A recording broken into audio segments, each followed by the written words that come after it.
Good morning guys. Good morning mga ka-reels, mga kasabong. Aga no. So checkin lang natin yung ating mga kite.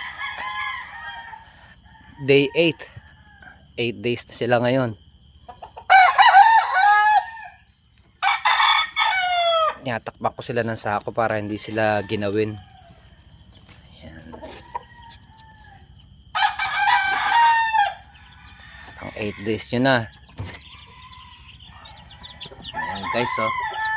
Nalusog nila hanggang magagalaw. Tsaka may changes na sa pakpak nila. Nababago na yung kulay. So maya maya lang, pag medyo nagliwanag, dilinisin ko na uli yung kanilang kulungan.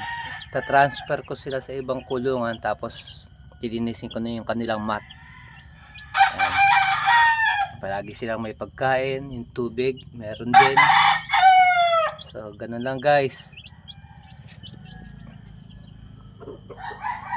Good morning.